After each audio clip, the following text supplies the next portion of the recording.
The member for Balmain. Thank you very much, Mr Temporary Speaker, and I appreciate the opportunity to address the motion moved by the independent member for Sydney. And can I start by saying, as a former councillor and a mayor, I understand the situation that the government is faced with. The government does acknowledge, and we all acknowledge, that councils, some of which are in significant financial trouble. It's true.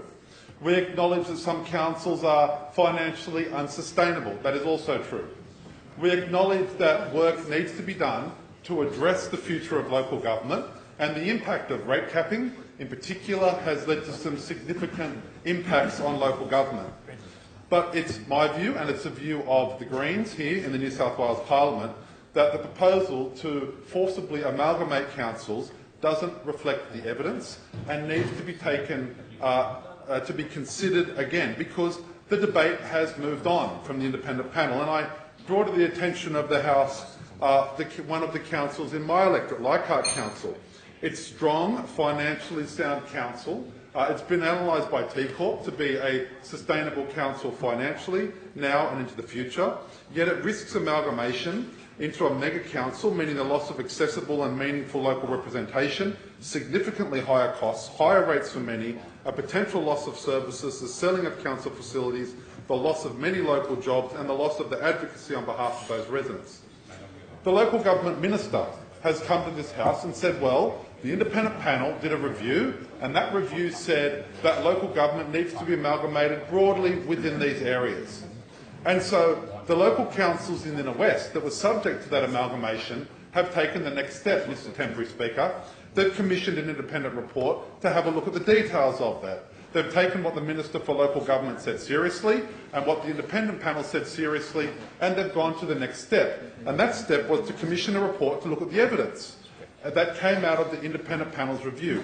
And that report examined the proposal to amalgamate Leichhardt Council with Canada Bay, Ashfield, Burwood, Marrickville and so on. And they looked at the evidence, and they looked at the benchmark that had been set by the government.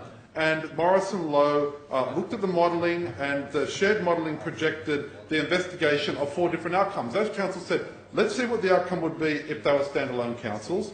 Let's see what would happen, for example, if councils Leichhardt ceases to exist and is amalgamated.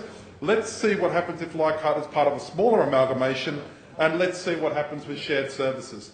So Leichhardt Council and those inner west councils took what the government told them and commissioned a report. And what did that study say? It said that Leichhardt Council, for example, fits 5 of the 7 fit for the future benchmarks. The mega council wouldn't meet them at day 1, neither would Leichhardt. But after 5 years, Leichhardt would continue to meet the fit for the future benchmarks, and it would after 10 years. But what that report said, after the independent panel had made a decision and a deeper investigation that happens, is a mega council proposed by the independent panel would not meet the fit for the future benchmarks. So if we're about meeting the benchmarks, and we're about moving on from the panel's recommendations, we can see that it simply will not work in this situation. The government has said that no change is not an option. Well, we need to be looking at the evidence, Mr Temporary Speaker, and the evidence says that the mega council arrangement will not meet the fit for the future benchmarks. So we need to look at that again. It's important that if the government decides to vote against this motion, they're voting for forced amalgamations, and that's not what the community wants, and it's not what the evidence demonstrates, Mr Temporary Speaker. And as a former local government representative, I want councils to be strong and sustainable. The proposal, in particular in the inner west in my area, does not deliver that. And the report demonstrates that, and I encourage the Minister to read that report and see what the implication is, and we need to look for other options.